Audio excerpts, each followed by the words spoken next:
নিজেকে ভালো রাখার সবচেয়ে ভালো উপায় হলো অল্পতেই সন্তুষ্ট থাকা।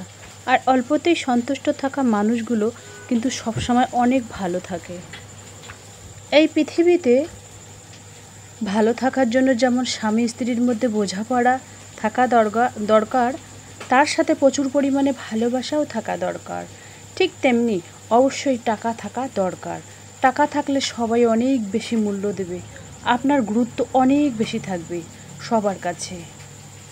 আর যদি আপনার কাছে টাকা না থাকে, কেউ সহজে মূল্য দেবে না, আর গুরুত্বের কথা তো বাদই দিলাম। তাই এটাই বর্তমান সমাজের নিয়ম। যার অনেক টাকা আছে তার বন্ধু বান্ধব আত্মীয় স্বজন অনেক বেশি, আর যাদের কাছে খুব একটা টাকা থাকে না তাদের কাছে আত্মীয় স্বজন বন্ধু বান্ধব কেউ দাম দেয় না। তাই সবাইকে সময় থাকতে সবাইকে বলবো, টাকা গুরুত্ব বুঝুন আর অবশ্যই টাকা জমিয়ে রাখার চেষ্টা করুন। মধ্যবিত্ত পরিবারে শুধু টাকা দিয়ে নয়, বুদ্ধি দিয়েও সংসারটা চালাতে হয়। Save money lifestyle blog, daily Bangali blog, গ্রামের সাদামাটা জীবন। তো নতুন দিনে নতুন আরেকটি ব্লগ ভিডিও নিয়ে হাজির আমি আপনাদের মাঝে সাভানা, ভারতের ছোট্ট একটা গ্রাম শীতলকুচি জেলা থেকে বলছি। তো welcome back to my channel. আসসালামু আলাইকুম। তোমরা সবাই কেমন আছো? আমি আশা করি তোমরা সকলে ভালো আছো। তো আলহামদুলিল্লাহ আমিও ভালো আছি, আমার পরিবার পরিজনদের নিয়ে আলহামদুলিল্লাহ আমি ভালোই আছি। আর আমার প্রাণপ্রিয় কলিজা আপু ভাইয়েরা তোমরা সবাই কেমন আছো? আমি আশা করি তোমরা সকলে ভালো আছো। তো বরাবরের মতো না ব্লগটা আমি শুরুই করে দিলাম, মানে রাত থেকেই ব্লগটা আমি শুরু করে দিলাম। মধ্যবিত্ত পরিবারে শুধু টাকা দিয়ে নয়, বুদ্ধি দিয়েও সংসারটা চালাতে হয়। Save money lifestyle blog, daily Bangali blog, গ্রামের সাদামাটা জীবন। তো চলো ব্লগটা দেখতেই থাকো, আশা করি খুবই ভালোই লাগবে। আর তোমরাও চাইলে কিন্তু, যেহেতু আমরা মধ্যবিত্ত পরিবার, বুদ্ধিটা সেই জন্য বুদ্ধিটা আমাদেরই খাটাতে হবে।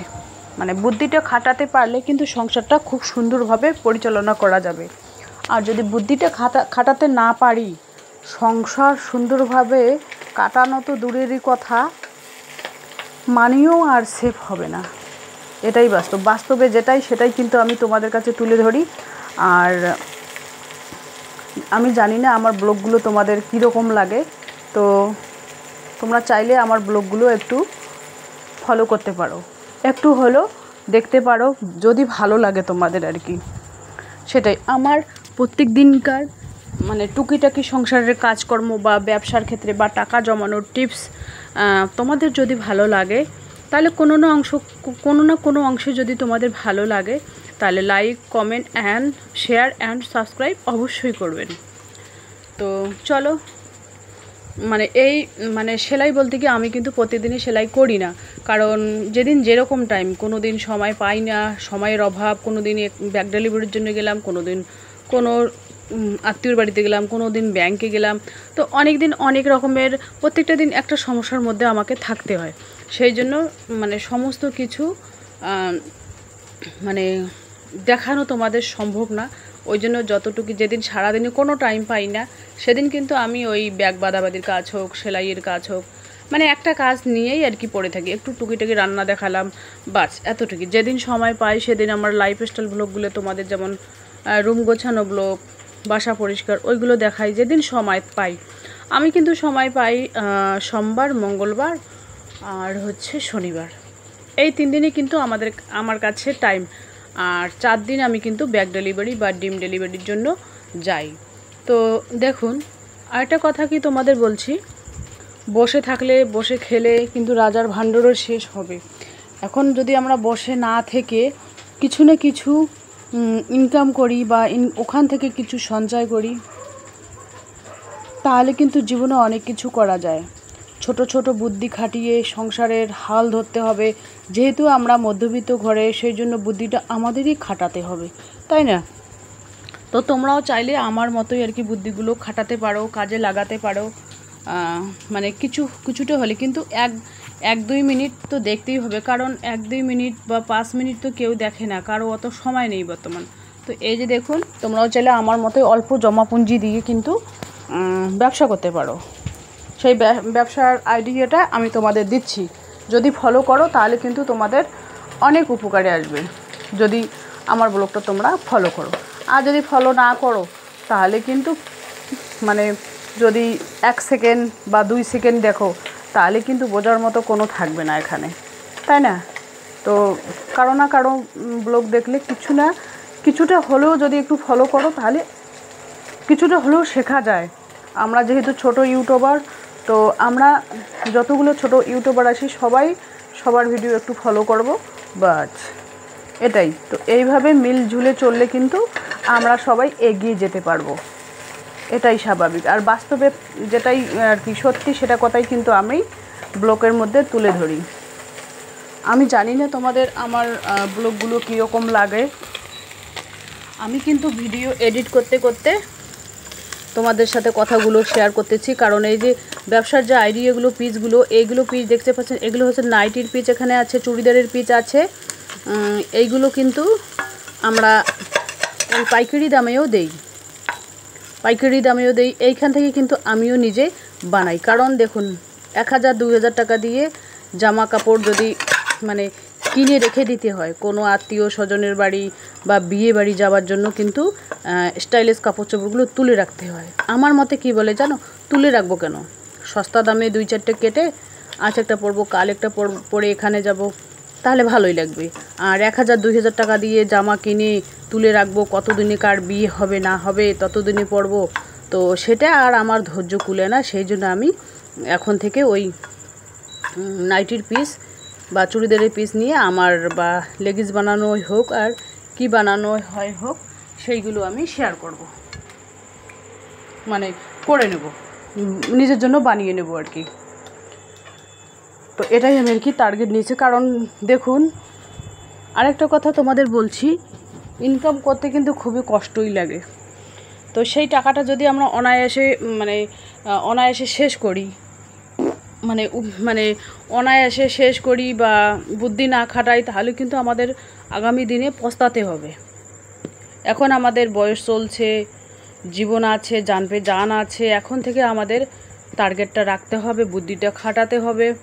যেহেতু মধ্যবিত্ত পরিবারের, শুধু টাকা দিয়ে না, একটু বুদ্ধিও খাটাতে হবে। টাকা হলেই যে মানুষ বুদ্ধি খাটাতে পারে সেটা ভুল, টাকা ছাড়াও অনেক সময় বুদ্ধি খাটানো যায়। তো চলো ব্লগটা দেখতেই থাকো, আশা করি খুবই ভালোই লাগবে তোমাদের। এরকমভাবে কিন্তু ব্যাগগুলো আমি উল্টিয়ে পাল্টিয়ে রাখার পর 6 পিস করে কিন্তু আমি এভাবেই বাঁধি। তো 6 পিস করে যদি এভাবে বাঁধি তাহলে কিন্তু সুবিধা হয়। আর 1 ডজন করে একসাথে বাঁধলে কিন্তু অনেক অসুবিধা হয়, কারণ 1 ডজন করে যদি বাঁধি তাহলে কিন্তু অনেক মোটা হয়ে যায়, তখন কিন্তু সুই ঢুকতে চায় না। সেই জন্য আমার সুবিধার জন্য, আমার বলতে কি যে কেউ ব্যাগের ব্যবসা করুক না কেন, ওই 6 পিস করে কিন্তু ব্যাগ বাঁধানো হয়। আমার হাজব্যান্ড বলে কি 12 পিস করে বাঁধতে হয়। তো 12 পিস করে যদি আমি বাঁধি তাহলে কিন্তু আমার আঙ্গুলে ব্যথা হয়ে যায়। সেই জন্য আমি কি করি জানো, আমি ওই 6 পিস করেই বাঁধবো। আর প্লাস্টিকের যে বস্তাটার ব্যাগ বানাই, ওই ব্যাগটাতে কিন্তু খুব কষ্ট হয়। প্লাস্টিকের বস্তাটা ওইগুলো আমি বানাবো না, ওইগুলোর দামও কম, আবার খাটনিও বেশি, পরিশ্রম বেশি।